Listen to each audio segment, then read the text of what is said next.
Hello. Hello. How's it going? I love it. Welcome. That was fantastic beginning. Wasn't it? Love it. That was great. Incredible.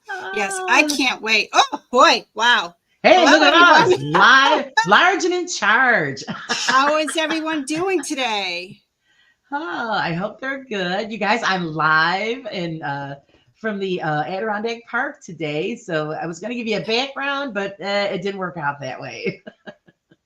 Yes, yes. How's it going, Susan? I am doing well. It is, again, cloudy, rainy, and back down to 55 degrees. It's crazy. Yeah. It's crazy. Yeah, we just had a thunderstorm just ended.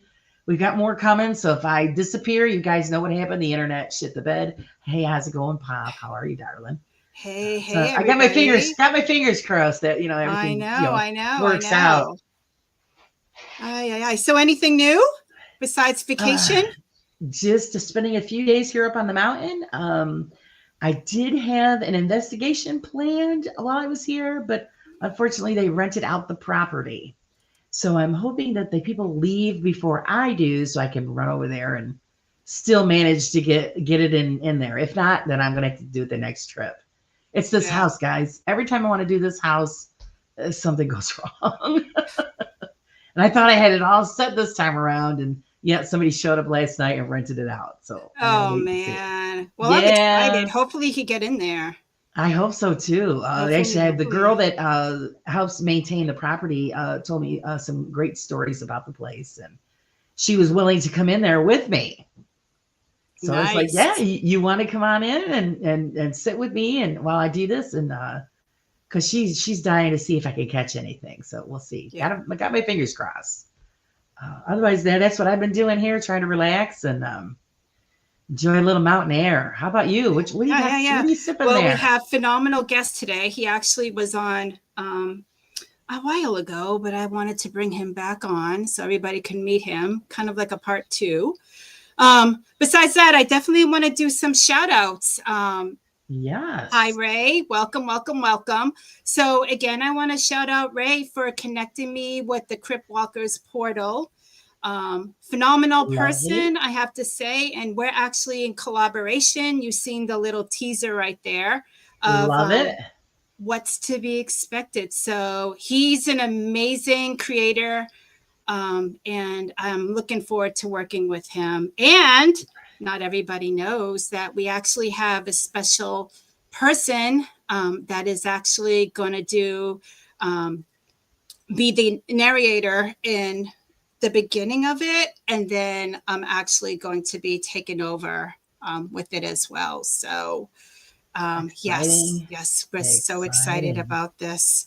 Yeah, nice. So I'm definitely check out the Crypt Walkers portal, his YouTube channel, and will do. Share and subscribe because we're definitely going to be working together in the future.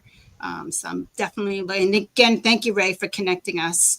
God, what else is going on? We have some amazing guests in the future. We're going to actually be on our podcast, Laura, next week. With still trying to figure out how it's going to go, but right, like kind of like a guys versus a gal type of a thing. Yeah, it's going to be the women investigators and men investigators, so that's going to be fun. It's going to be very fun. We got some of everybody's favorites on that are going to be joining us, so that should be a good time. Yeah, definitely a good time. Hopefully it all works out pretty well. Yeah.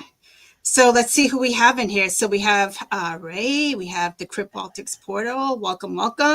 Yes. We have Michael. Welcome. The Octoman. Welcome.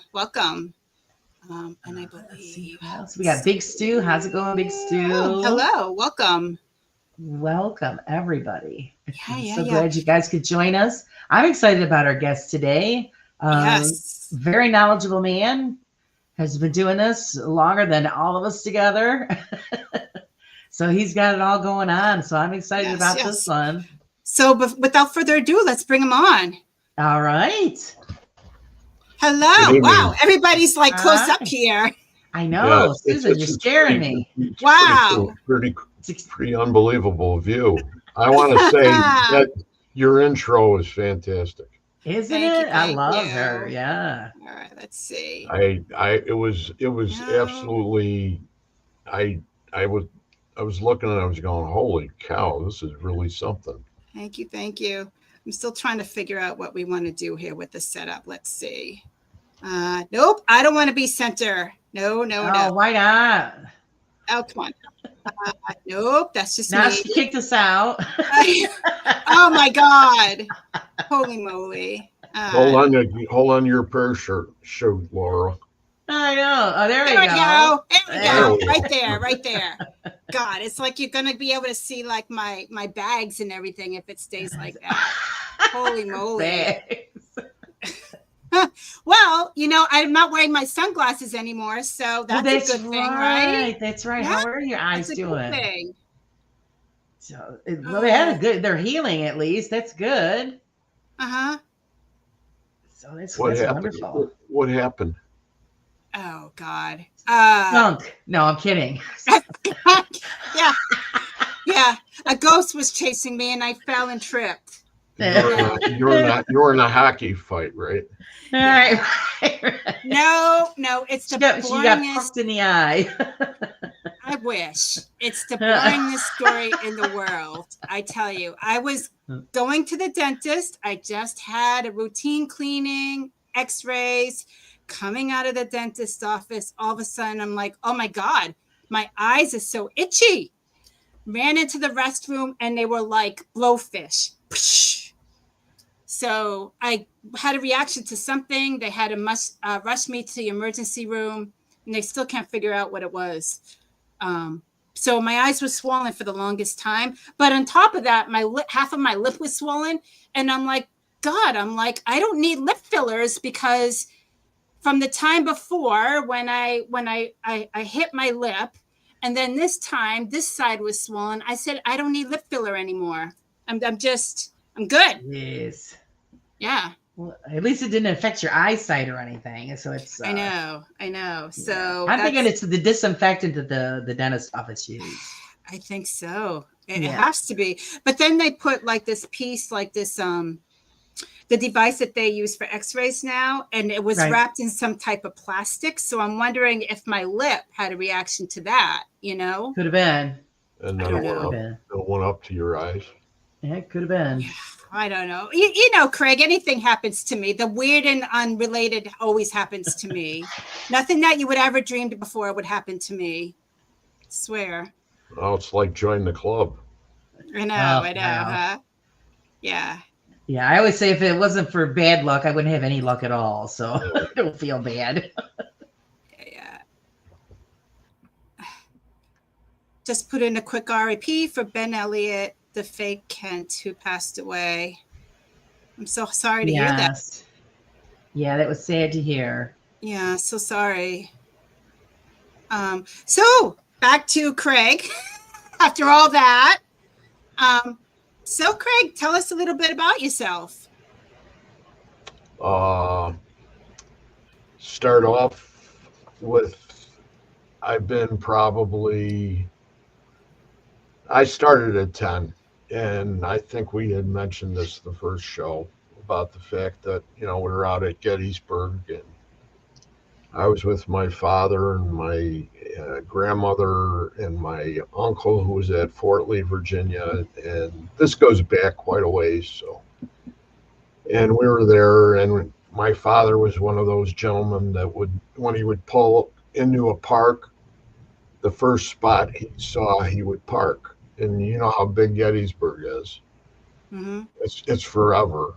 And he pulled right in, and I want to say that's Reynolds Woods, if anybody knows about the park. And we got out, and that's where we stayed for pretty much the whole day. And they had a picket fence in front, or the pickets that were like that. And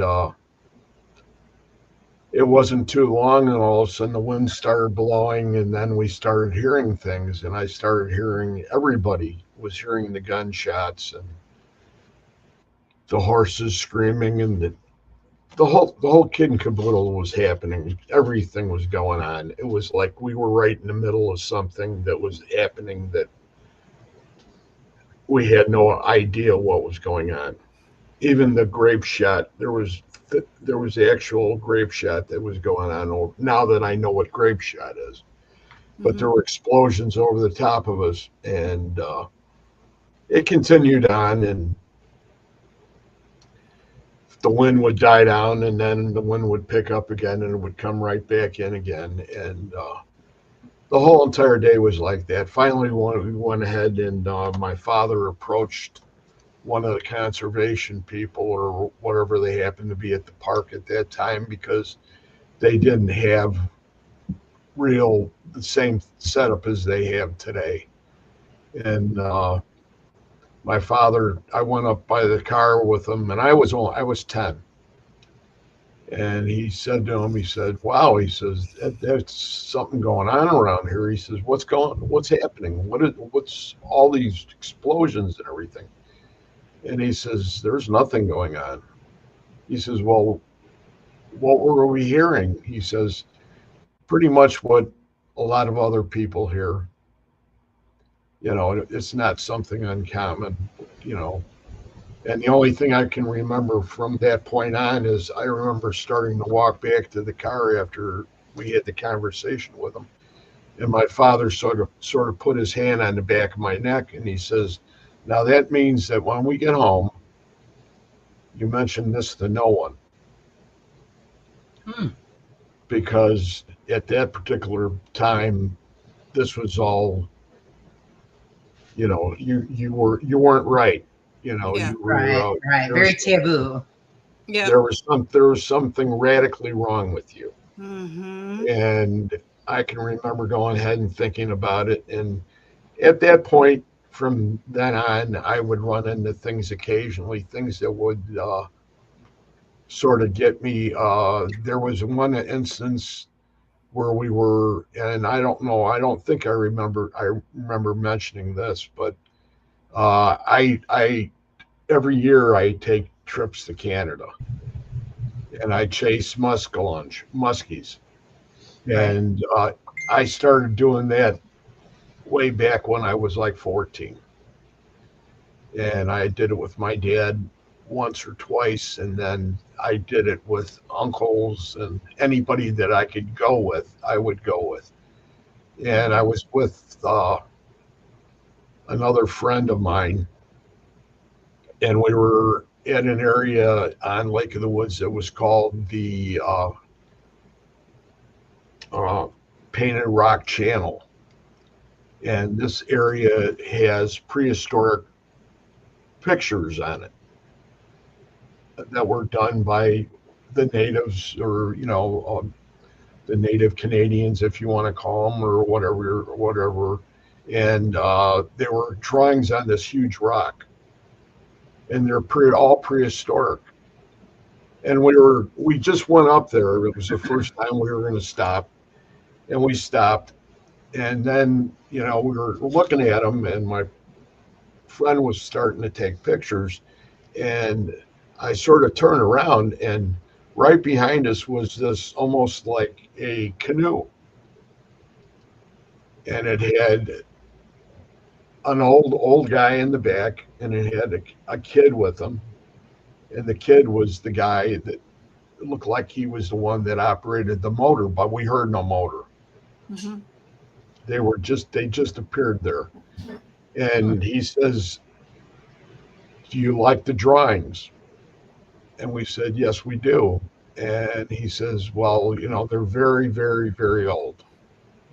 He says, "And if you want to catch fish, you have to make an offering." And we went in and said, "An offering?" He said, "Yeah." He says, "Well, you guys don't have cigarettes, do you?" And I'm looking, I'm going, "No, we don't have cigarettes." He says, "I'll give you 2 cigarettes." And he handed them to the kid, and the kid came to the front of his boat and handed him over. And he says, what you do is you break them when you get ready to make the offering. You break them and you throw them over the side of the boat. Mm-hmm. And you say, offer to the spirits and say that you would like to be able to catch fish. And you're making this offering to make them smile. And I remember doing it, and we were doing it, and then we turned around to go ahead and say thank you, and they were gone. Mm-hmm. And there wasn't any ripples in the water or anything. The water was flat. Wow. Amazing. And I can remember going ahead and thinking, wow. And then we got involved with, later on in the years, we got involved with Native Canadians that were out there that we knew well because they were like friends at the lodge and everything. And they always talked about what would happen on the water, things that would happen. And it went on, and I remember all the occasions. I fished a lot as I grew Mm-hmm. up, and ended up probably now about maybe 30 years ago. We were up in a place called the Chippewa Flowage in northern Wisconsin, and I'm on the Wisconsin-Illinois border, so we used to just chase muskies. So we were going up there, and they have an island they call Ghost Island, and it's this fairly large island, and there was a legend that a Indian chief, full headdress, flowing feathers off the back, would ride his horse over the top of the island at sunset, just as the sun had gone down so that you could still see him. And I thought about that. And then I remember that I had a real close guide friend up there who happened to be one of the two people that took a picture of this. They got because back then in the day, if you caught a fish, you would take a Polaroid picture and then you let the fish go. Well, he had a Polaroid of this, and I went ahead and I went over, and I used to work with him because I used to paint musky baits for him. And I can remember talking to him, and he says, Greg, he says, don't let too many people know about this. And I said, why is that? He says, because there's people up here that don't understand. I know what I saw, Mm-hmm. And he had a very credible business. He did a great service to the community. He was a very decent man, and he said point blank, the less people you tell, the better off I'll be. Wow. And I thought, okay. And I thought all this has got to be connected. This, and it goes on, and I started going ahead and starting to get really into equipment and starting to take some of my time that I normally fish, because when I was up there at nights, I could go investigate. Mm-hmm. So we stayed at a place for over, my family, my wife's family, stayed at a place now for over 55 years. Wow. It was the same lodge, and the lodge itself had a whole bunch of cabins.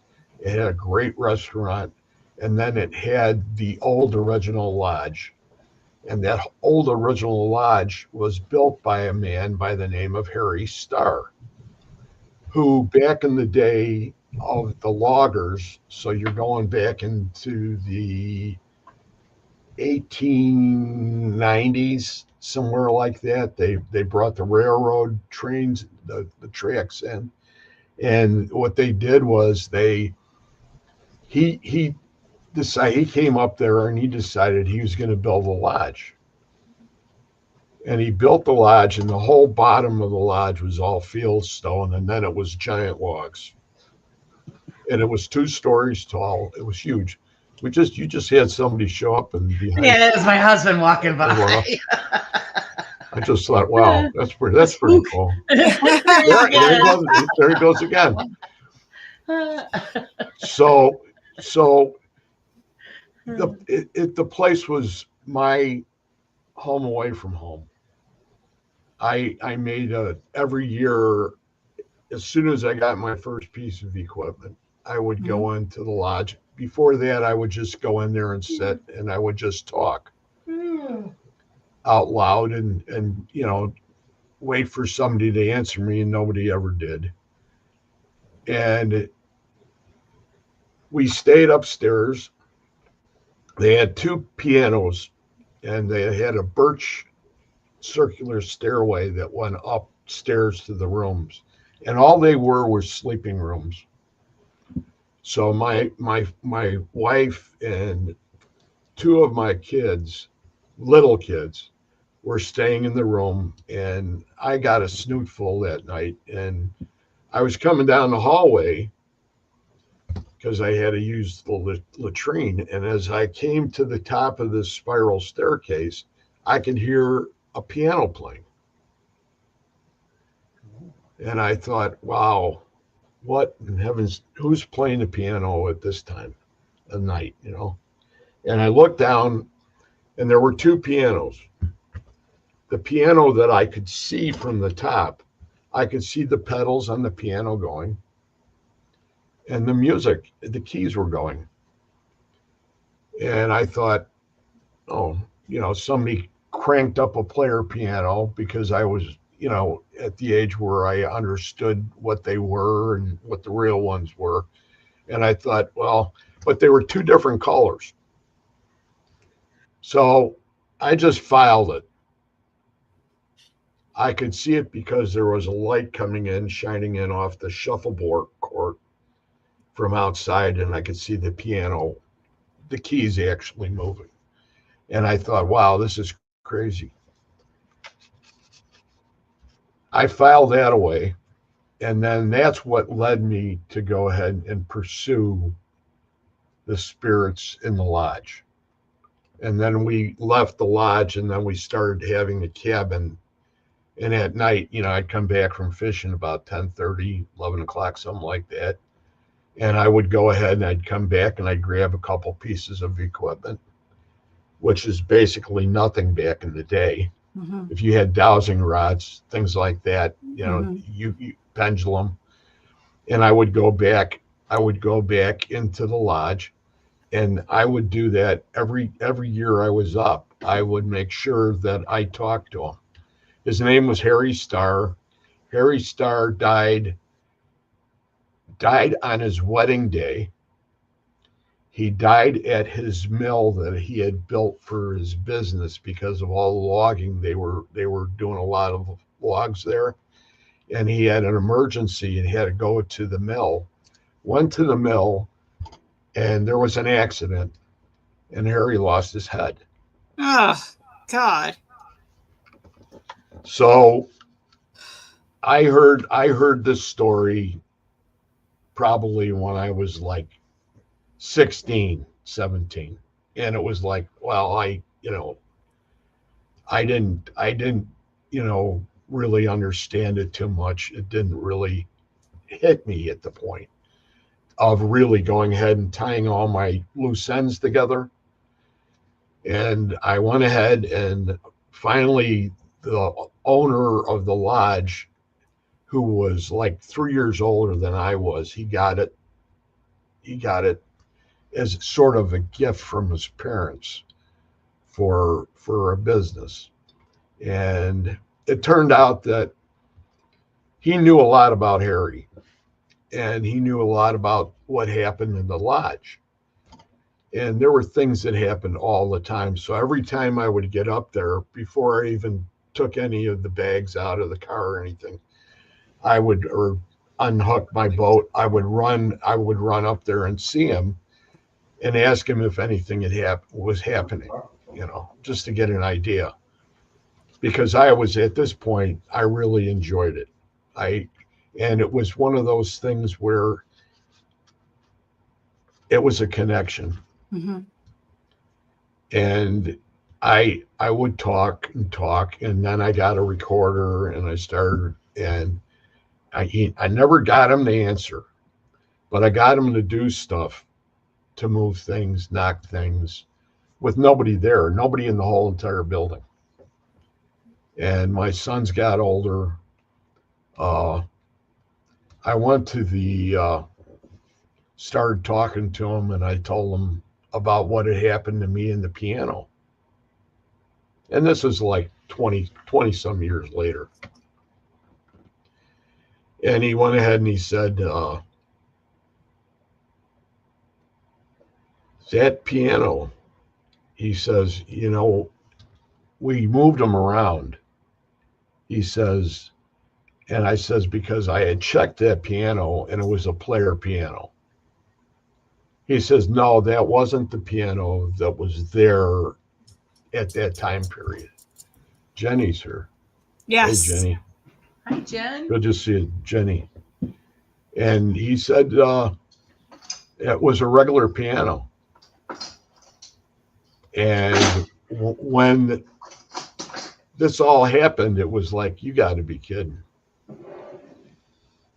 He helped me in a sense, because he gave me a lot of information that a lot of people up there weren't willing to go ahead and divulge. And I'm not one of those people that will go out and speculate about things until I come up with a really good answer on it.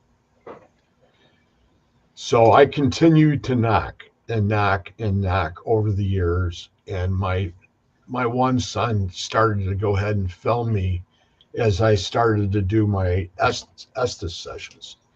And this was after the Connor Randall and Carl Pfeiffer were out at the Stanley Hotel, and they were guides out there, or they did the tours and everything. And you could look it up on YouTube. They were the ones that started to go ahead, and they came upon a way of communicating besides just a straight spirit box. And I was thrilled to death, because I was tired of going to places and have one person turn on the spirit box, and you've got one person goes, he said head. No, he didn't. He said dead. And that's in reference to what I had told you, Lady Victoria, about when I was at Gettysburg. Mm-hmm. That the one trip it was the fact that I was halfway down this hill on an area called the Triangular Field, and I'm jumping all around right now. I know, I understand. I hope you can stay with me. Mm-hmm. It was, I get excited when I start talking about this. The element where I was halfway down this hill, and my group was way up on top. And you know how noise carries it in the dark. Mm-hmm. There's 8 people standing around a regular recorder in the spirit box, and they're listening, and that's where the head and dead came in. And I'm going, good grief. Is there some way we can go ahead and we can do these sessions and keep it respectful? If spirit's going to talk, the least thing you could do is listen and not argue over the fact of what they're saying. Mm-hmm. And it got to be, Jenny knows about this kind of thing too from me. And it was something that drove me in that direction, as far as I saw those guys out there and they started doing that. And I thought, wow, this is my way of communicating. And it carried on to the point where I started doing more and more Estes sessions. Mm-hmm. I started picking up things from the lodge. The lodge has been torn down now. Oh, okay.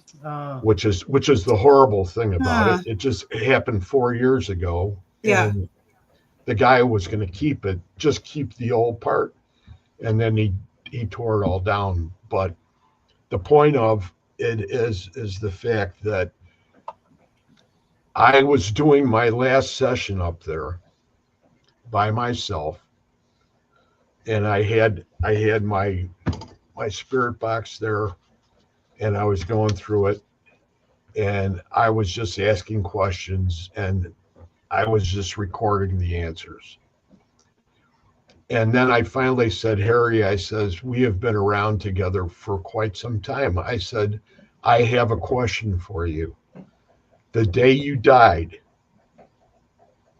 how did it happen? And you know what word came up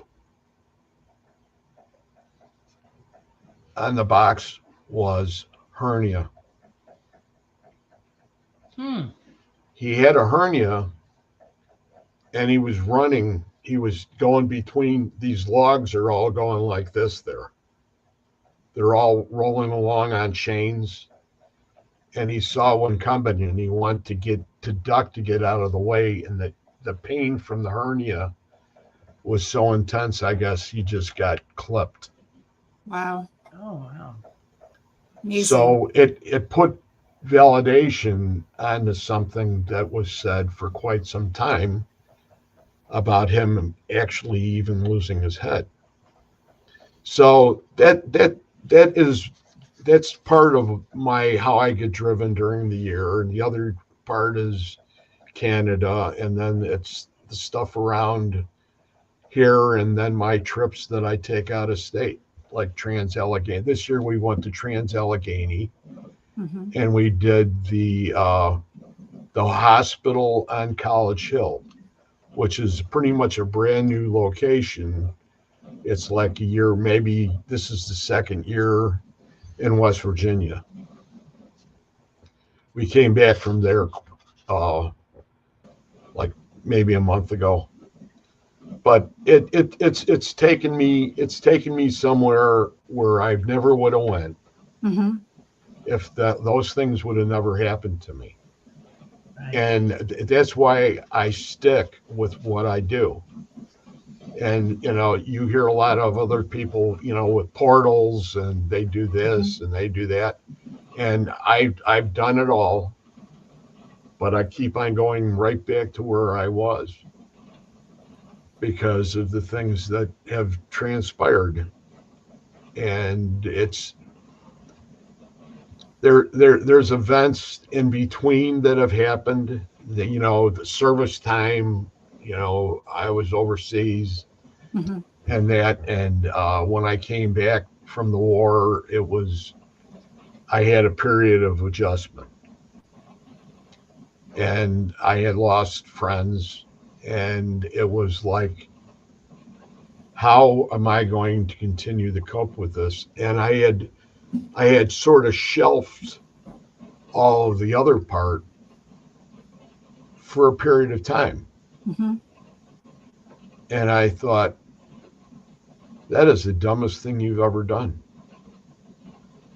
That there is so much that happens in one's life, and you're being given answers. Why not accept them and go with it? So, right. Thank you. Yes. One of the biggest parts was we were doing Estes methods, and we were out in Iowa for our school, and it was me and a friend of mine, and we had gone through a period of using the spirit boxes. And what we were doing is we were doing regular Estes method, but above the white noise of what we were hearing, we were picking up a ticking. And at first I thought maybe it's Morse code, it's something like that. And right away, as soon as you go ahead and say there's something above that white noise, the man's name comes up, and that's Frank Sumption. who is the father of the spirit box. So you go ahead and you start to ask yourself that. Well, I warned him, my partner, before we did this session together, and we were filming it. And I says, the last two that we've done together, I says, we've had this ticking. This will be a good indicator of what's going on because of where we're at compared to where we were at before. We're hundreds and hundreds of miles away. Mm-hmm. Is it going to happen again? And sure enough, it started, and he just lost it and just took his headphones off and quit the session because he got scared. And we cut the session short. It wasn't 4 weeks later. There was a round table session on here on the Facebook that was being conducted by various people that were in the ITC community. Like I want to say, like Tony Rathman. I don't think Ron Yacovetti was there. Austin Maynard. There's one or two other ones, but anyway, right away I thought, I'm going to ask this question about this ticking. So I write a little thing in there and I send it to him. And he says, oh, well,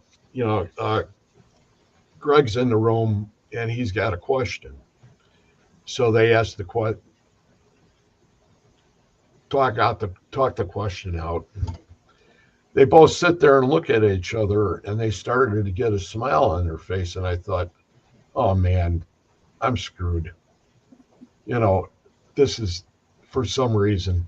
And then all of a sudden they went ahead and said, isn't that what Frank was all about?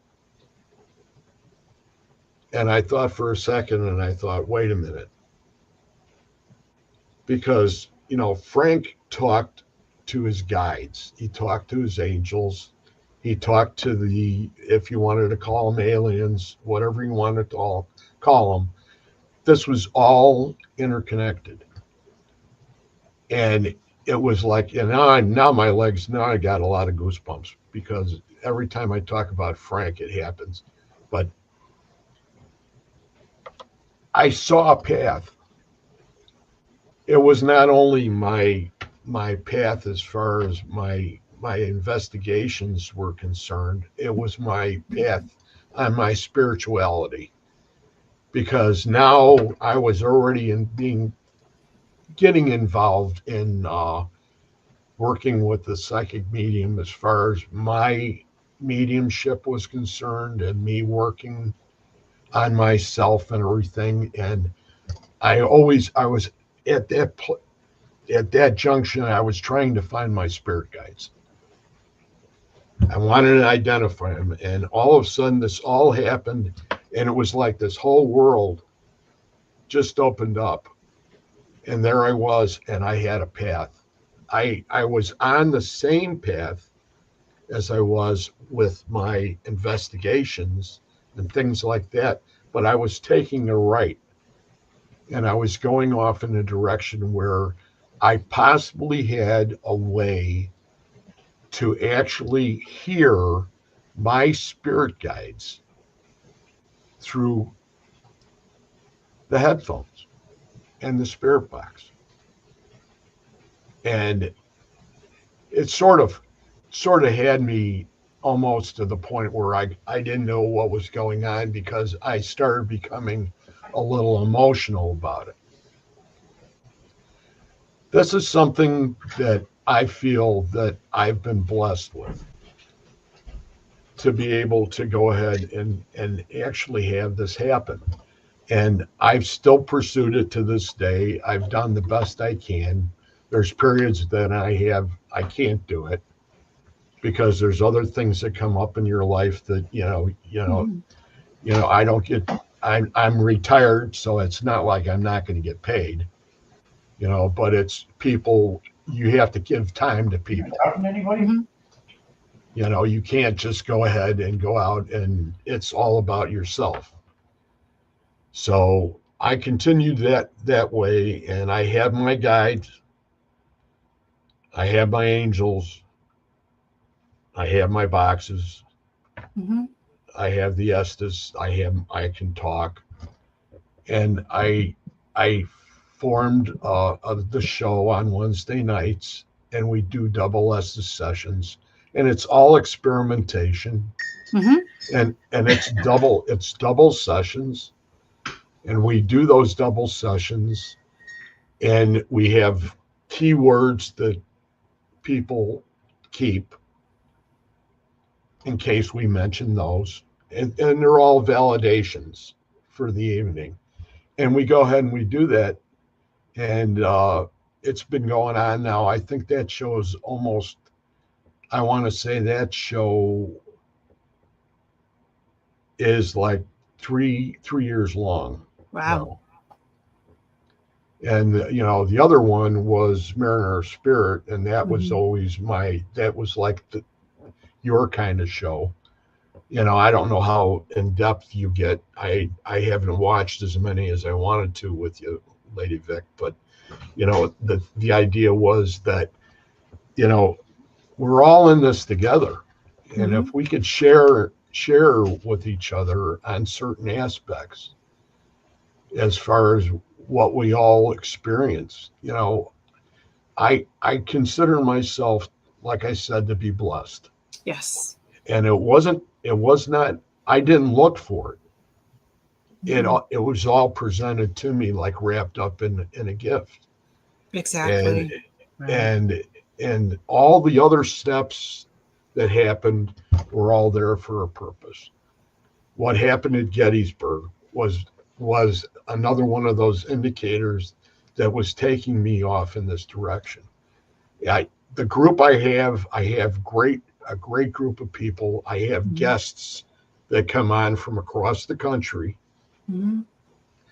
Usually I'll have two of them that come in, and if they do a lot of spirit box work, they do Estes work. I look for Estes exceptionally, and then I get those people to come on, and they come into the group, and what we do is we rotate the group, like we rotate the people that I have that are the regulars on the panel. Mm-hmm. And we do that, and we have a great time, and we find out a lot of crazy things, and it's I always thought my other show was really my go-to, because it gave me an opportunity to go one-on-one with people. Mm-hmm. And if like I don't know Laura, and I would go ahead and ask Laura questions. Mm-hmm. Or I'd ask you, Lady Vic, and things like that, just like you guys interview, have me. Right. Yeah. But I never shut up, because I'm so excited right now. And I apologize if I have. No. Okay, it's less that we have to say. you have such amazing history, and you just want to share it. Absolutely. Right. That it's amazing. Your stories are amazing. I wish I had someone in the family that would. I have two granddaughters, Mm-hmm. and one of them showed a little interest. Yeah, same with But me. you can't push it on them. No, absolutely. Right. It has to be given to them, just like I received it, and that's how you have to take it. Yeah. I have an amazing guide. I mean, my spirit advisor, or my mentor, if you want to call him, is Scotty Rourke. He's a psychic medium from Madison, Wisconsin. Scotty's been with me for 5 or 6 years now. And even before that, the questions I was already investigating, and we were already doing places and going and doing locations. And it's interesting in the respect that, there's a lot of other people in the community, and sometimes if anybody in the room here has the opportunity to answer a question for somebody, Mm-hmm.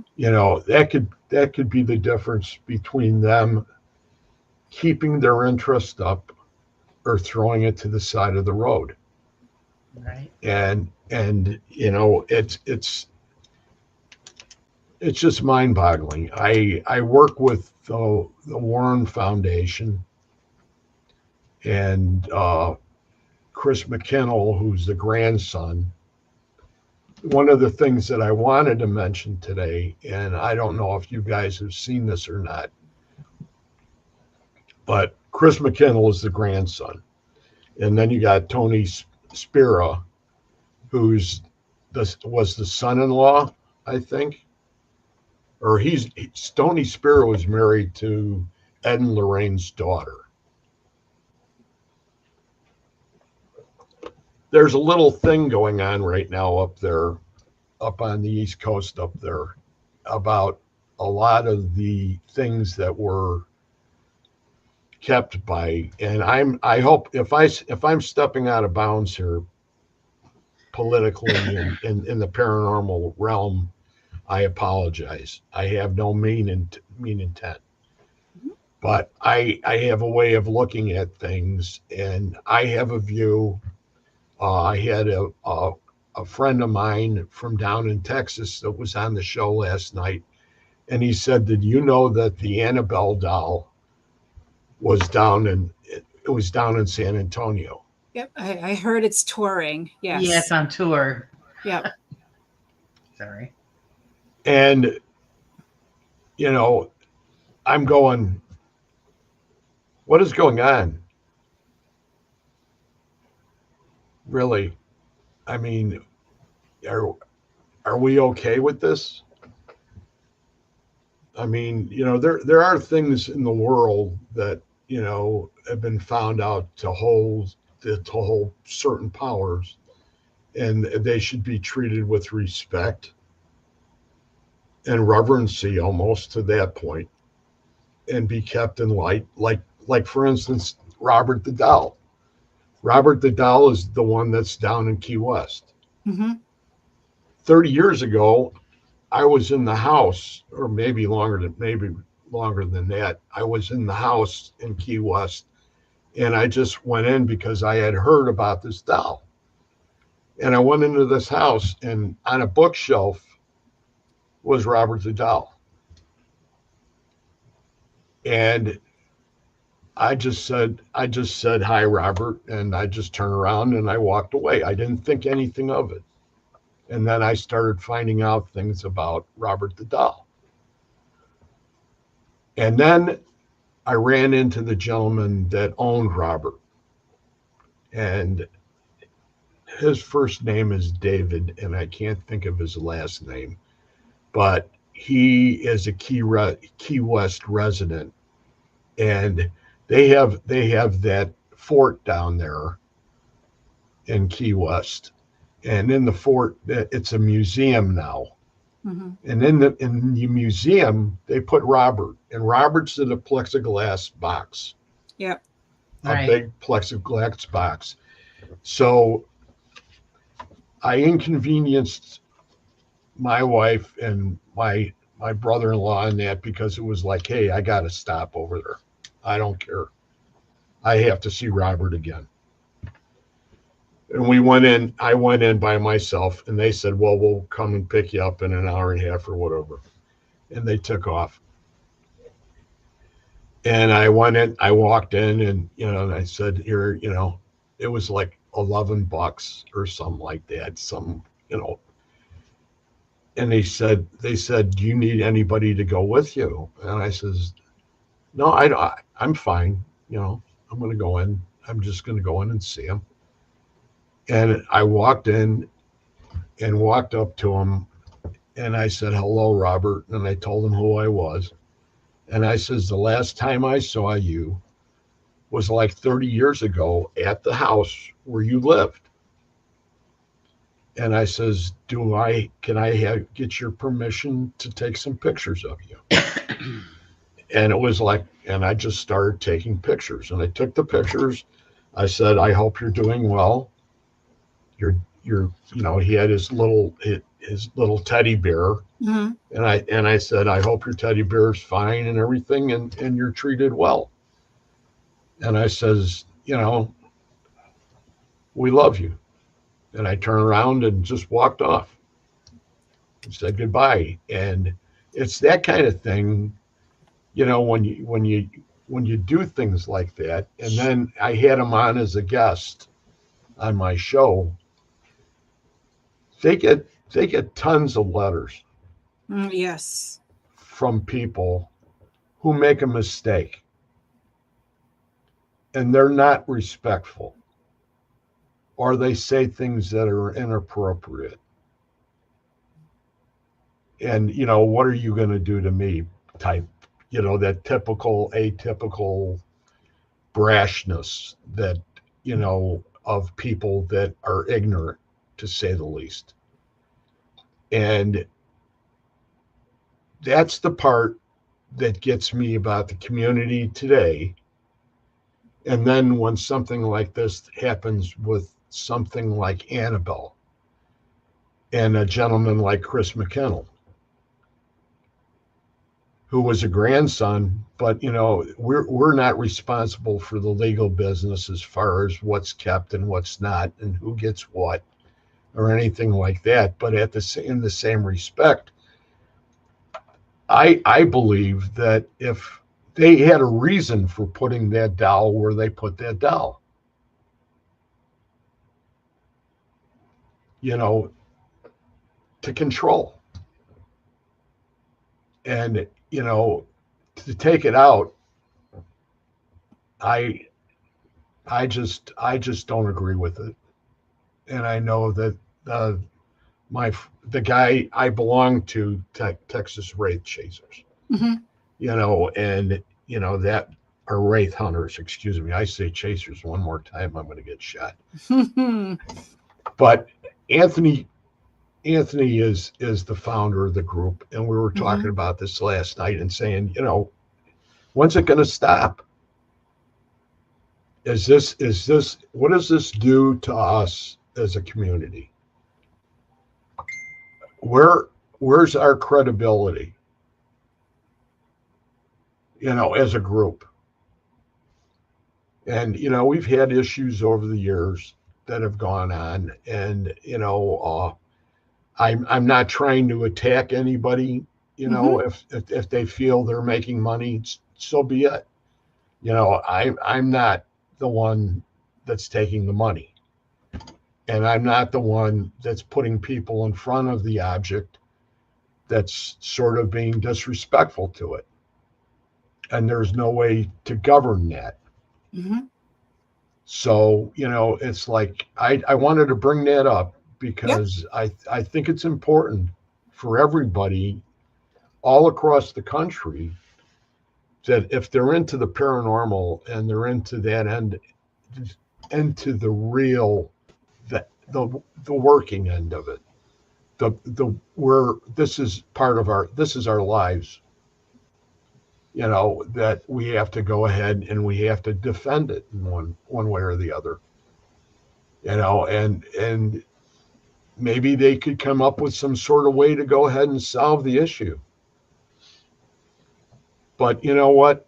Sometimes I look at it like you have to look at all these other things that happen in our lives where there's always somebody that has some money and money speaks.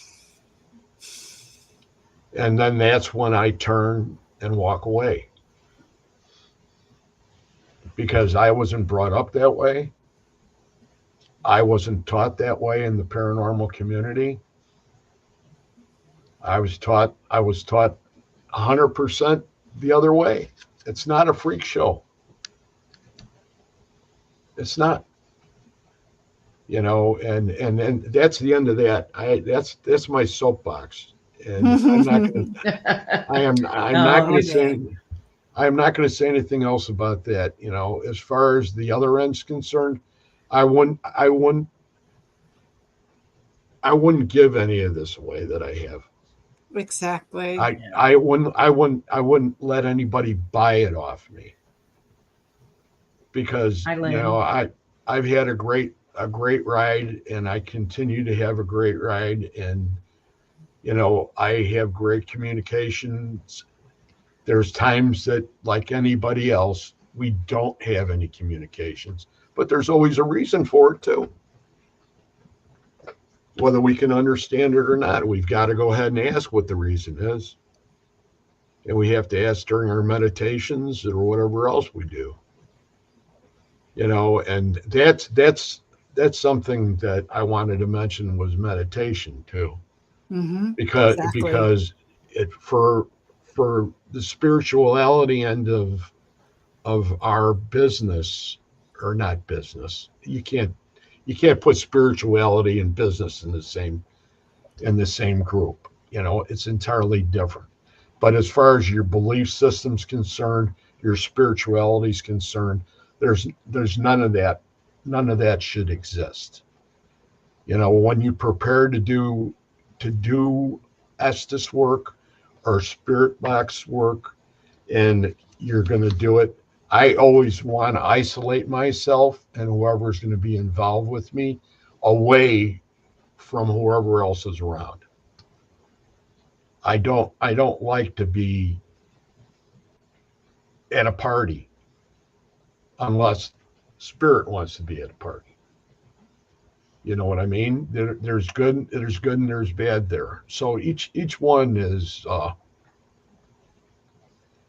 comes into play. Mm-hmm.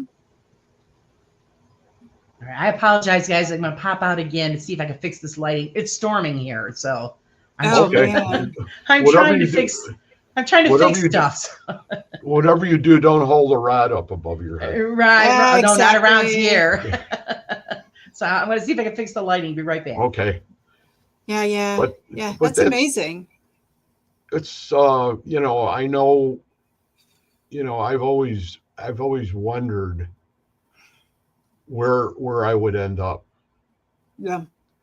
Like we all do. And it's okay. Yep. Exactly. We don't have to be the same way our parents were or our grandparents were. That's why we're supposed to be individuals.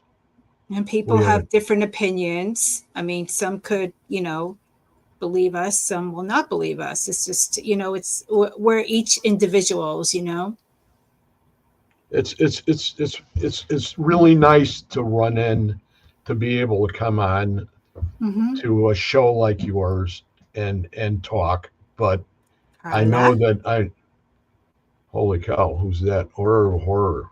Oh, that's Carla. Carla? Carla. Hi, Carla. Hi, everybody. I should say that to everybody. Central Mass Paranormal Society. That's me. That's right. You are in Boston, aren't you? I am in Boston, yes. I forgot that. I apologize. Yes. So I want to, a lot of people may know the method, the Estes method, but can you go into more detail on what it is and why you use it so much? My explanation, when I was at the halfway down on that hill that time, and those people were up above, the interference, basically, the bantering that goes on if you went ahead and you were just doing a spirit box session, and if you're trying to do EVPs, they're going to be contaminated. I try to isolate myself that way with the people that work with me, and it's our way. Curiosity is one thing. They can come in and they could sit and listen, or if they even want to try, we could go ahead and hook them up and let them try. But it can only go so far, because like I mentioned, the meditation part. you have to have the intention Mm-hmm. to communicate. And if you don't have not set that intention, your chances are going to be less than they would be if you did set the intention. And what I do with the show on Wednesday nights is I ask for everybody to set the intention for us to communicate and be used as the conduit through which Spirit speaks. And that's how we pretty much go ahead and go about it. For anybody that hasn't done it, if you have a good pair of noise canceling headphones, those, a good spirit box, one that you have a good relationship with. I have various boxes. I use about basically 3 of them. They didn't help. I do have everything. I have a lot of Supernatural Ink boxes, and the Stafford's boxes, and this MCon is one that they just came out with this about 2 months ago, and it's a smaller one, but it does a random sweep, and you have a headphone jack on it, and you could use this. You got to make sure you go ahead and hold. If you don't have if you pull the antenna off, you have to make sure that you ground the box with your finger, so you do have good contact. Your sweep rates depend on what you're used to. As far as sweep rates are concerned, number one, I like a reverse sweep rather than a forward sweep. Speed wise, I try to keep it not in the sweet zone or halfway. I keep it a little higher than that. And I can tell sometimes in some sessions, if I'm going to do 2 or 3 sessions in a row, if I'm not, I will back it off some. I will slow it down a hair. Questions are the questions that are asked aren't asked by me. They're asked by the people that are in the panel, or there would be people that will be with me at the time, and the code words, things like that are all brought into play just for validation, because you really don't know what's going on. I've gotten to the point. There's quite a few of us that end up really channeling. The first time it happened to me, I didn't believe it. We were at an event, and this really happened. I was at an event, and the other people had their K2s out, and they had the big REM pods, and they were on the bar, around the bar, and they were going off like crazy. And I said, well, I'm going to go over to the table, and I'm going to do this. I'm going to do an Estes.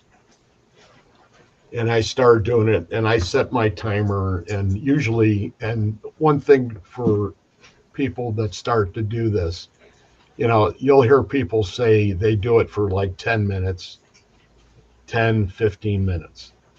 I understand that. I understand that in the beginning that,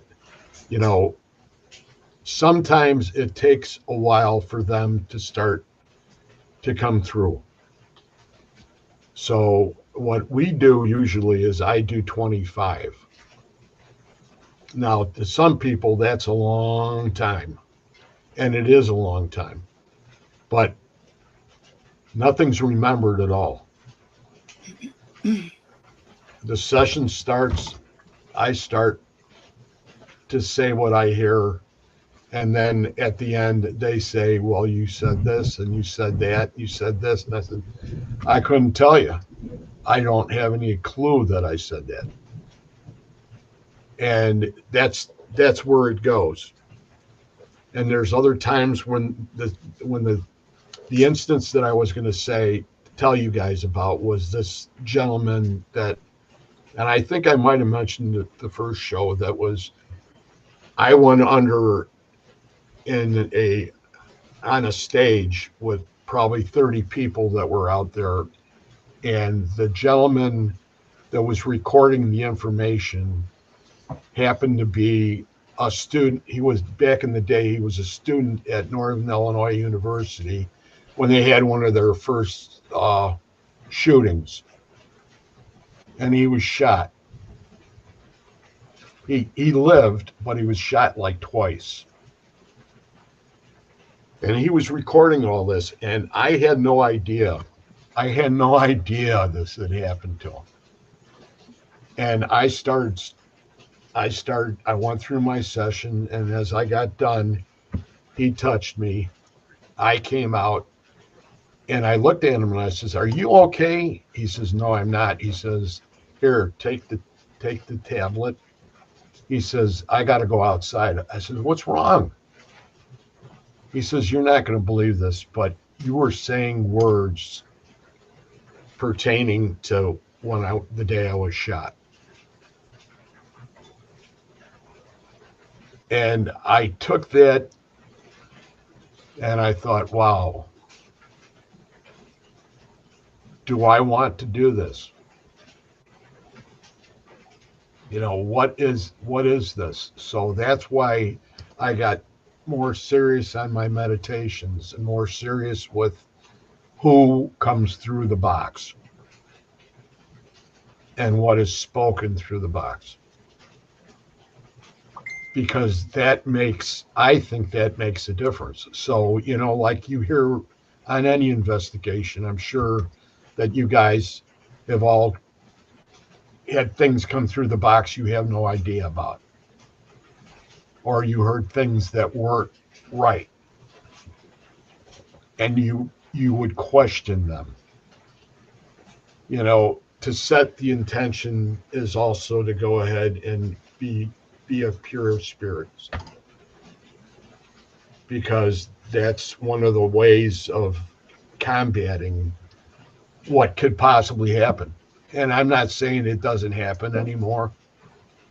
I don't know when I'm doing it, and neither do the other people that do the sessions either. But that's where that's at. And I don't know if I've really answered all that question or not. Yeah, absolutely. I mean, I honestly don't honestly use the spirit box, only because sometimes I have a hard issue recognizing whether or not it's interference or actually spirits that's coming through. Because generally I just, you know, I'll be like in a supermarket and I'll just hear conversations.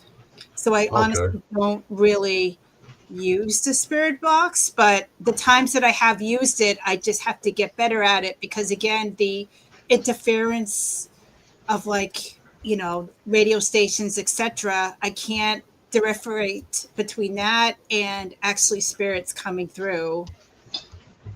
The validation from the radio end of it, Mm-hmm. of people that'll go ahead and say, well, all you're picking up is radio Mm-hmm. talk, you know, and that. I've heard that. I have heard that, like anybody else that's done this kind of work has heard. And there's other times that there's words that come through, and it's people that we, not that we really know in person, but we've actually heard through our ears, Mm-hmm. like off the TV and things like that. But it would be part of the conversation. Yeah. So, you know, it's sort of mind-boggling. I put them down, and then I'll pick them up, and then I'll go ahead and I'll say, I have to, before I even go ahead and turn it on, I have to make sure that my butt's been covered. Did I do my meditations? Did I ask to be be with spirit. And spirit's the one that guides you, just like when we saw the thing a little earlier about the shamanism. Mm-hmm. It's the same. It's the same wonderful thing. It's a belief. You know, you could hear whatever you want to hear. Yep. Yeah, it's true. Yep. You know, I don't use so it because the sound drives me insane. So I don't use it. But I've gotten some great things off of just a digital recorder. On EVPs. EVPs. Yeah, I just use that. I stick with that.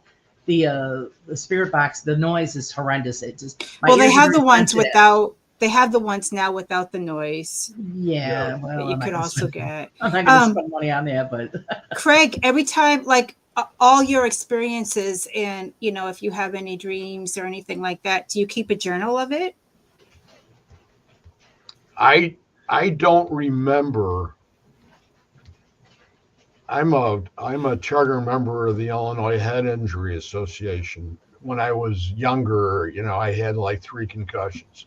Mm-hmm. So I think that has something. I even asked the doctor about that. When I came out of the service from concussions and things like that, even, you know, blasts and things that happen that can go ahead and disrupt that dream sequence. Mm-hmm. I have had some dreams lately, but not on that level where I remember. I know I dreamt.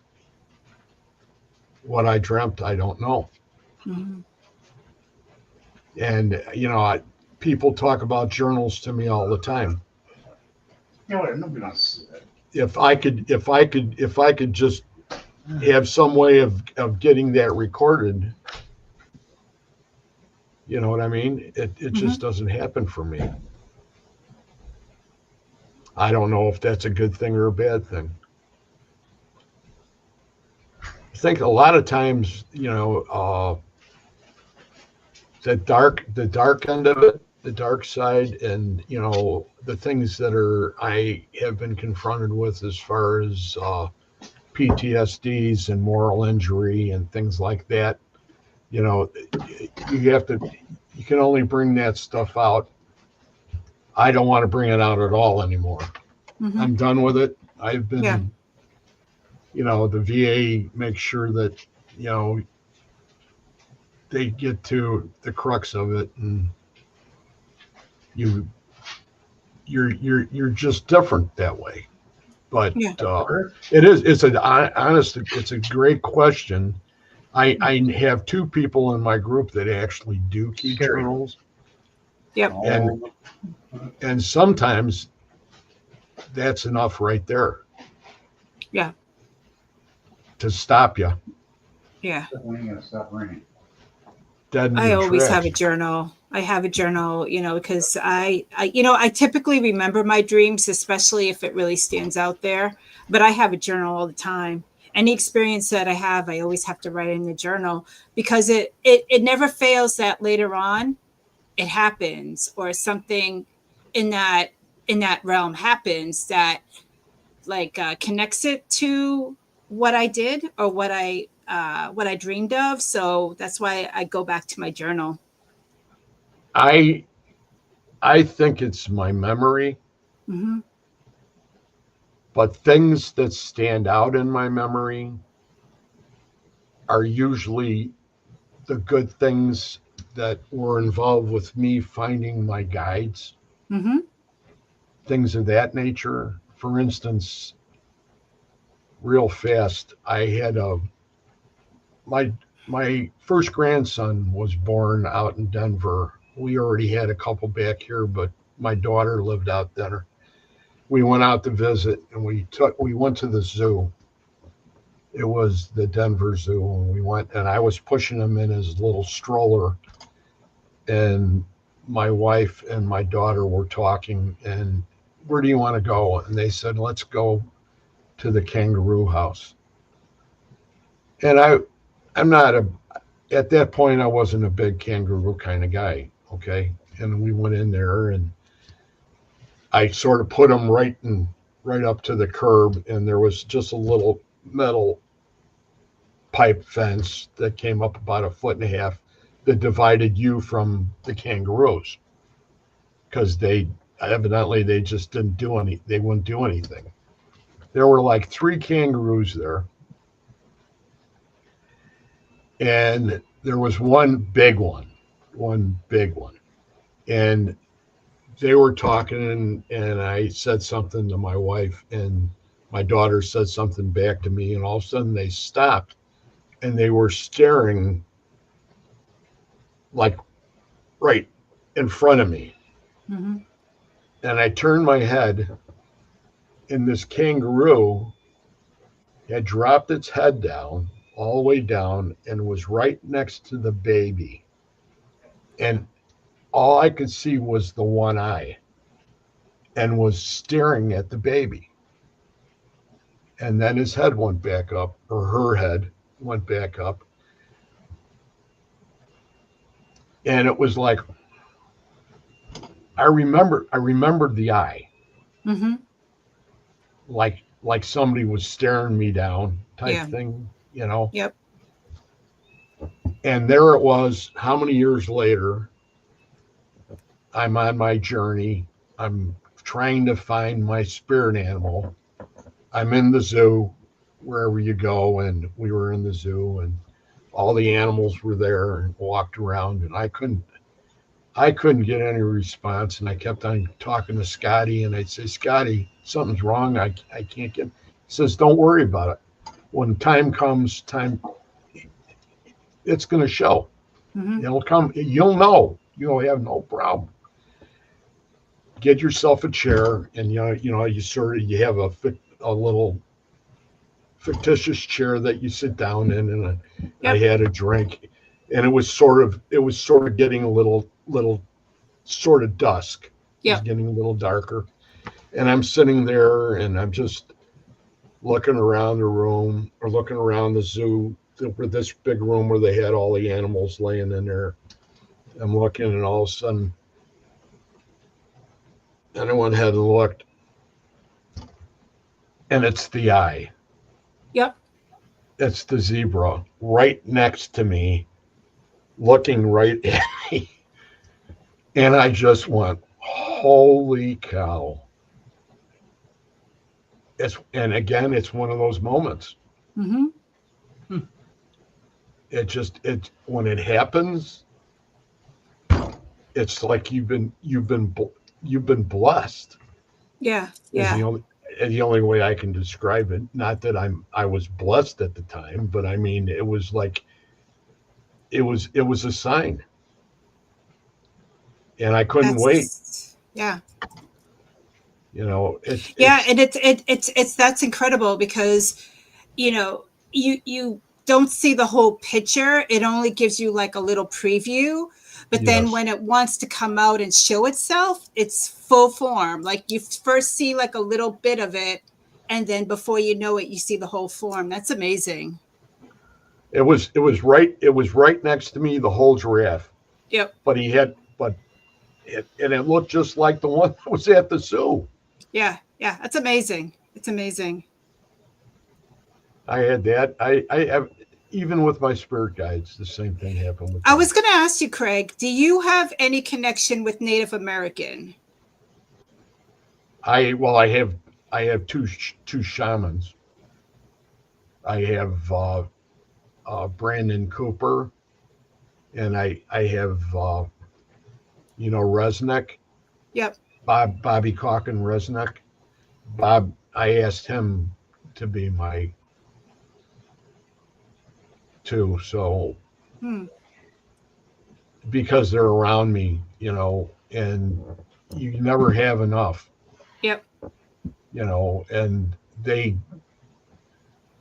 Brandon's had a rough road lately down the road since he came home, and he's still a great guy. I wish I could talk to him every day, but I can't. I talk to Rez probably once a week. I talked to him last night a little bit.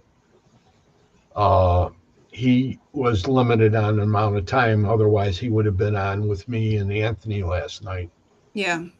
on the show, because I always appreciate him, and I always appreciate his insight. Yeah. Because he's amazing. He's an amazing shaman. That's He's awesome. done some great work, and those are the kinds of people that I like to align myself with, Yes. Absolutely. Absolutely. because I'm one of those people that came from the bad side. I was an alcoholic. Everything, I came through that. I went through AA, and I still wasn't right. Nothing was Yeah. right. My life was screwed up. I could And definitely relate to that because I don't think I've ever mentioned it, but a certain period of time I was alcoholic as well. So I definitely could relate to that. I quit, or I didn't quit. I was in treatment for 10 weeks, and that was in 1984. Mm-hmm. But that was all still related to my service time, and Yep. things that were, Right. it was a black hole. So, Well, good for and you that now, you come out on the other side. Yeah, well, absolutely. there's a lot of them that don't, Yeah. and Yes. I'm Yeah, I know. very I know a few of them. blessed on that. And, I have my sons do it, and, I ain't going to be like my parents. I don't preach. Yep. Very seldom on that. That's between him and his heart. Yep. Yep. And he's got to Yeah. figure it out on his own. Yeah. Both of them. That's yeah. I was one as well, but that was while I was going through like a dark moment in my life. It wasn't too long though. But I do have to ask you, Craig, what are your beliefs in the afterlife? I really do believe that we cross. I actually also believe that I will have the ability to come back if I want. Mm-hmm.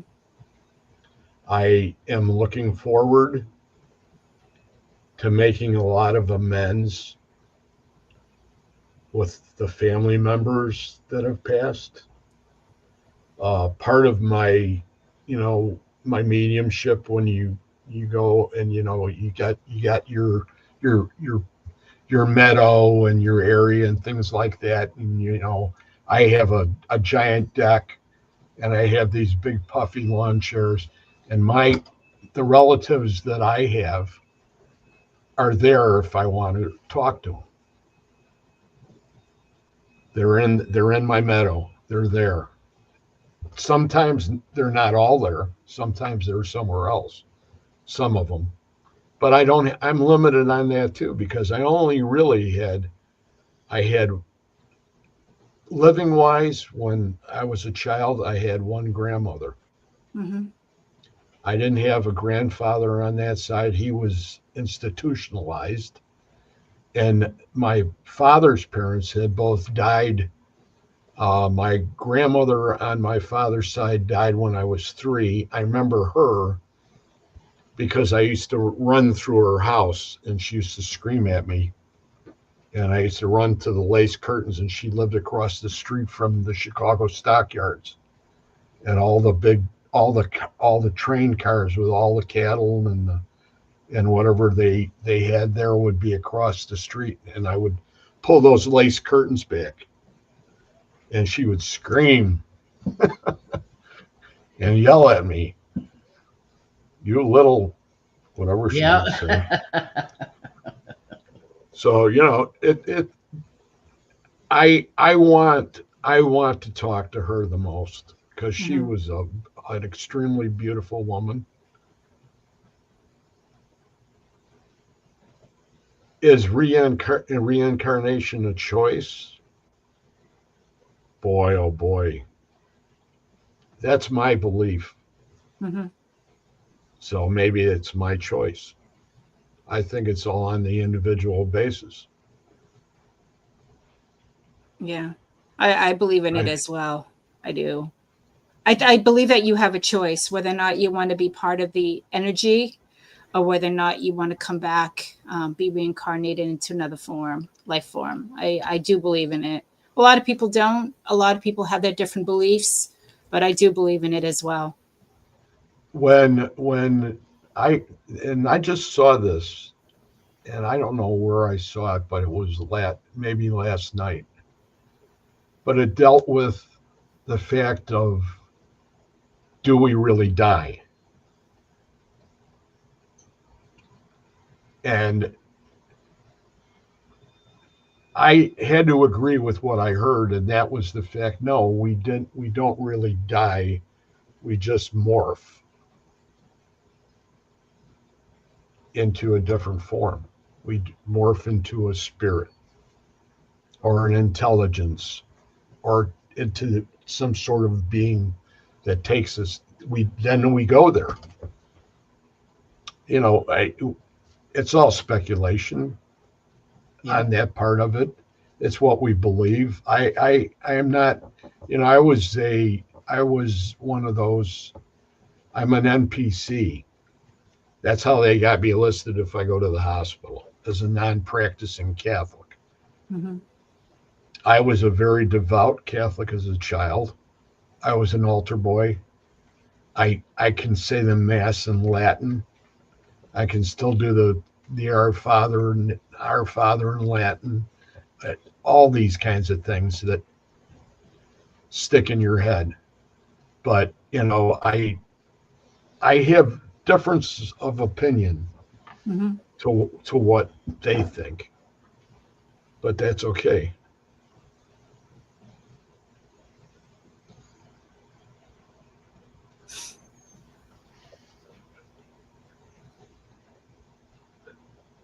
Yes, I would agree with that, but I would still say that that was my choice on my spiritual path that I chose during it after receiving all the rest of my lessons on my mediumship. You know, psychically, I wouldn't consider myself to be really psychic. There's times that I have things that happen that, but I don't call myself a psychic. Mm-mm. I you know I This is my realm. This is my life, and Mm-hmm. I don't really, I still want to proceed with Scotty and whatever he can teach me. And it's the same thing with the shamans. There's always something you could learn. Yep. You never know everything, so Yeah. why not?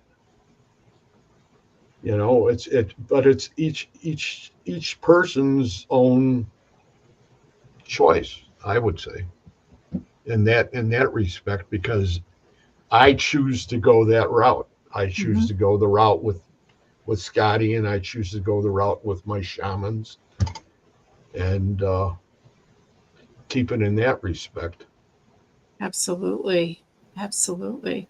Does anyone have any questions that they would like to ask Greg? I like multiple choice questions. Yeah, No cheating. well, you know what? I agree with you, Craig. It's like, we don't call ourselves psychic or mediums. We're just happy that we're blessed in what we have. That's how I look at it. We've been given, we all have gifts. Mm-hmm. It depends on what we do with them. And Exactly. you've heard that. You probably mentioned that to people 100 times. Mm-hmm. Both of you guys. It's just the way it is, and this is what carries it. Yep. There's people in different groups that come up, and you can always learn something. And some of the times I've found lately, it's some of the people that have just come in to the spirituality end of it. Mm-hmm. They've just found out something and they want to share it, and they share it, and you go, holy, I never looked at that part of it that way. You know, you can add it on, and I'm going to use the word. It's not an appropriate word, but it's arsenal. If you said the word arsenal, then it's like, you know, because we all have ways of looking at how we have everything that's been given to us. How do we take care of it? Where do we keep it? Can we remember all of it? To me, no. That's the big part with me is I wish that I was able to just go like that and grab something right out of the air. Yeah. But, you know, I got to ask for it, and then sometimes it's given to me. You know? Exactly. Yeah. What is your belief on cryptids? I'm starting to lean towards Mr. Bigfoot more and more. You know, Harry, we go up to Washington a lot because my daughter's up in Washington now, so she's north of Seattle. So every time I get there, I go ahead and ask my grandkids if they saw Harry yet, and they go, "Harry, who's Harry?" I said, "You get in the other room." And I'll call my daughter and I'll say, "You got that? You get that movie? Put that movie on and let them watch Harry and the Hendersons." Yeah, he's been sighted in various areas. I know, Laura, you mentioned that there's sightings where you are. There's sightings of a Bigfoot in the Bridgewater Triangle, not too far from me as well. So there's a lot of sightings. Mine were all basically in Canada, and they were all on Lake of the Woods. And there were things that I would see that didn't make any sense. Like you'd have an island and you'd have a path that came down. Obviously, it was used by the animals to drink, right? And down very close to the edge of the water, trees about this big around on both sides of this path were like snapped off and they like formed a gate. And I saw that on probably now, I think I'm at number 4 on islands that I've seen that. Yeah. Who did that? Nessie. Okay. Yeah. It's another one. Bigfoot, the what is it? The Beast of Bray Road is right up north of here.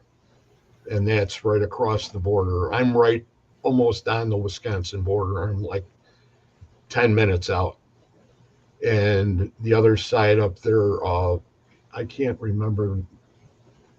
I wanted to say her name and it just slipped my mind. She was an author that did a lot of cryptic books. She just died like a couple years ago. A redhead. That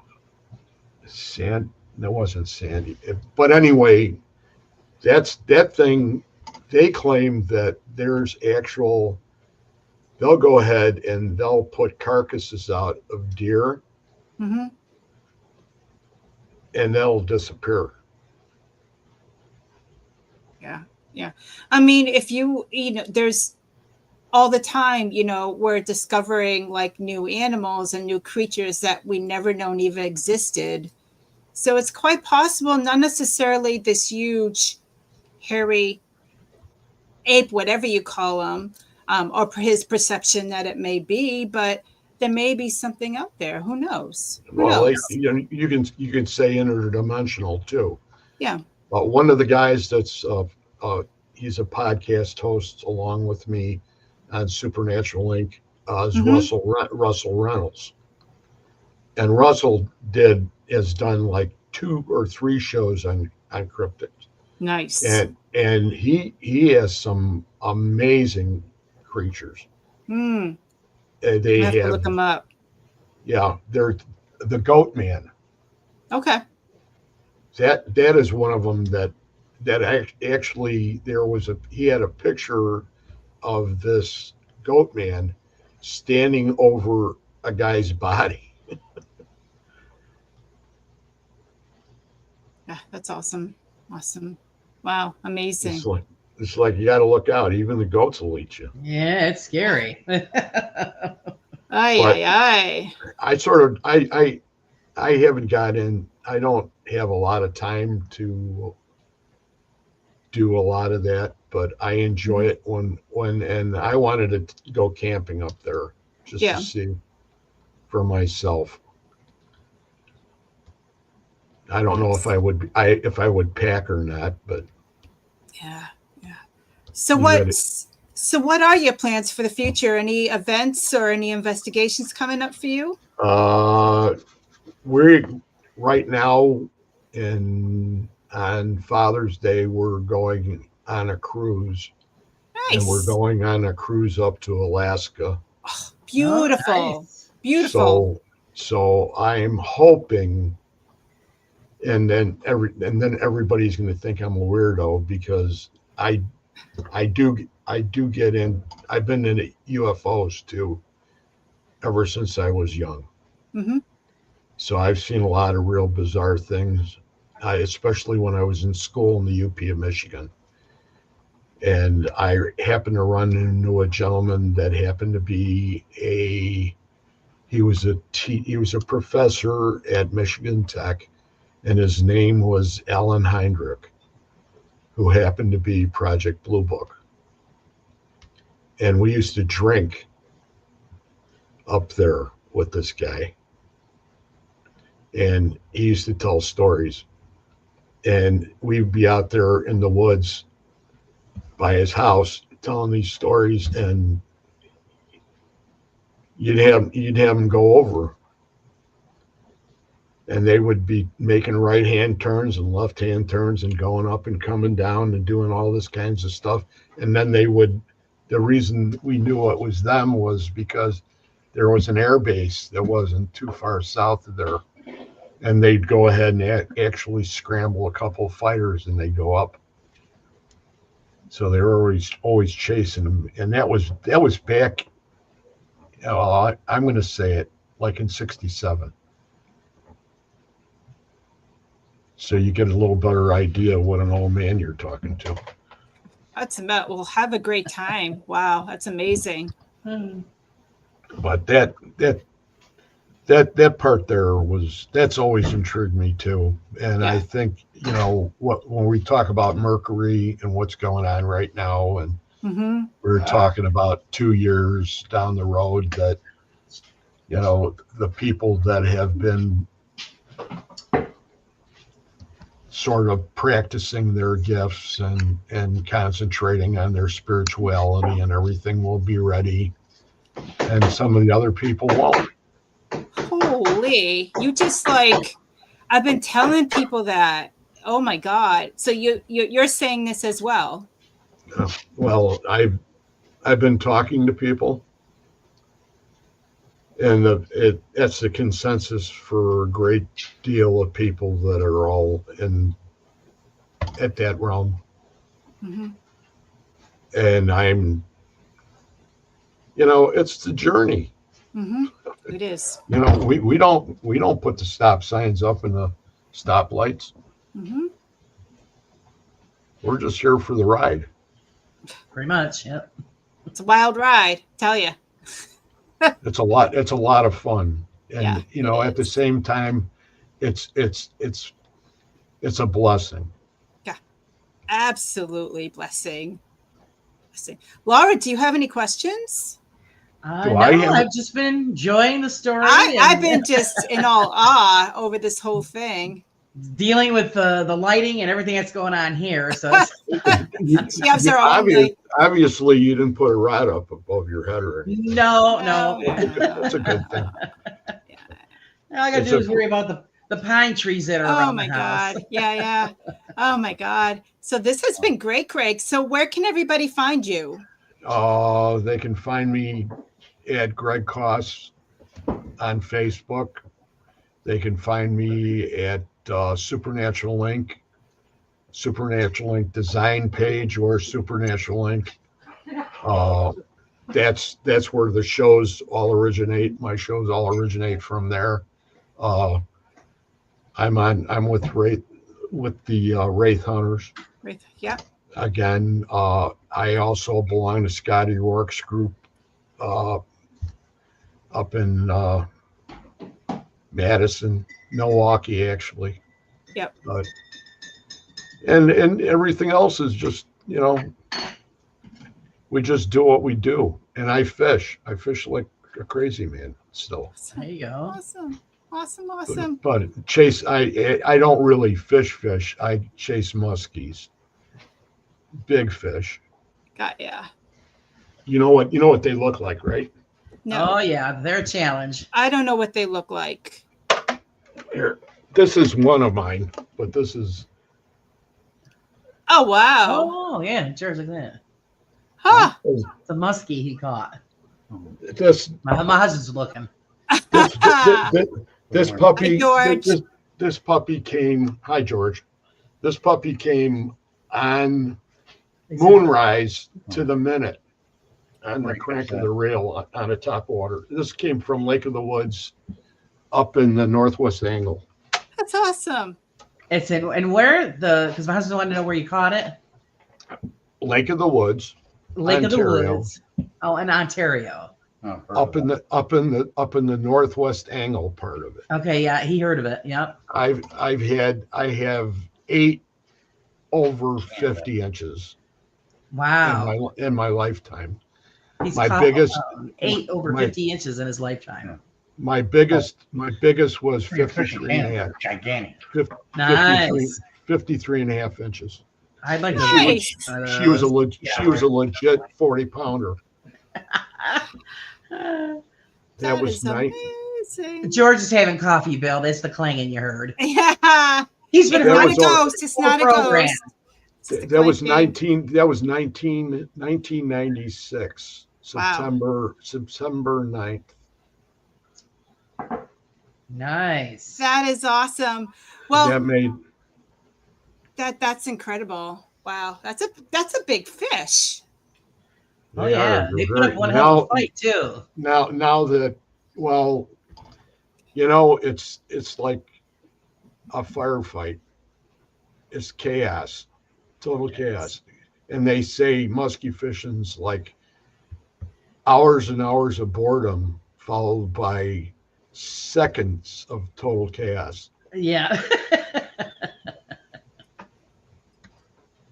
But I'm glad that all my boys are fishermen. And even my granddaughters. Oh, that's wonderful. That's a good cool. time. Yeah. So they all want Papa to take them musky fishing. All Oh, right. that's great. Yeah. Definitely. What an experience. Well, thank you so much, Craig, for coming on the show. Thank you. If you wouldn't Lady mind hanging Victoria. around, Sure, I will. I'm going to put you backstage, and then Laura and I are going to Laura. end it. Laura, thank you very much.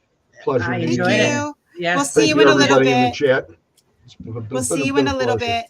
Bye. That was amazing, huh? Yes, great story. Great, really nice guy. Yeah, I love Craig. I just want to really do. apologize to everybody because of the technical difficulties between the storm and my husband, the Wanderer. Yeah, well, Yeah. That's fine. That's fine. Yeah. Well, no, thank here you, I'm trying to listen to the show and listen to you and him, and George is outside and he's in the window making faces at me. That's why I had to cover my mouth because I was laughing. Yeah. Well, you know what? Troublemaker. Now that I'm looking out the window, it's actually sunny here now, so I don't think it may not hit us until later today. So that's a good thing. It's been storming, so. It's a good thing. It's a good thing. So, Laura, what do you have coming up? I know we have a show next Saturday. You have your usual Next on Wednesday. Saturday and Sunday, Carla and I are doing That's right. chat. We might have Mariah join us. She's not sure if she'll make it. Mariah Carey. I've got, let's see what else is coming up. I've got open mic with Bill actually is on Wednesday. Nice. Always a good time with Bill. I like Bill. So, yeah, we all like Bill. Did you hear that, Bill? Yes, yes. Ever. So yeah, and just starting getting those pages filled in the magazine. So Absolutely. please, people submit your stories, experience, art, whatever, so that I can fill those magazine pages. There's so much going on for June, so I'm trying to cram it all in. And I I found some know. really great. I found some great stories to put in this time, so it's gonna be a good issue for June. You know, just in general, the year's flying by. Yes, Crazy. too It's fast. crazy. Yeah. And then, like I said, I was hoping to get an investigation while I was here, but it doesn't look like it's going to happen. Between the weather and them renting it out, I don't think anybody's going anywhere. I think we're all stuck inside. Yeah. So it'll be the next time I come up. I'm going to Yeah. get it sooner or later. That is So, awesome.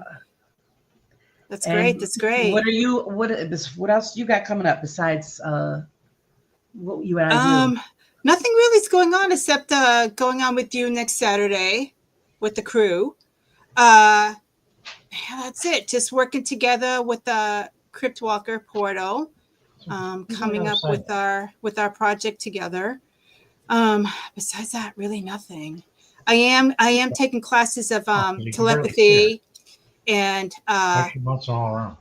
She likes to hop up and down in a chair. and She's excited. Because why is she bouncing up and down? oh, you know that's I'm working on it. Oh I'm my really God. working on it. I'm working on it. I am gonna get a desk. So yeah, every time I move my legs, it's like the mobile like The desk table goes up moves. and down. Yeah. It's not paranormal, Right. but yeah. He's pointing Raven, at us. Why is she hop. jumping up and down? Raven's so funny. She always catches that as well. She goes, I Susan, know. what's Hey, going Raven. on?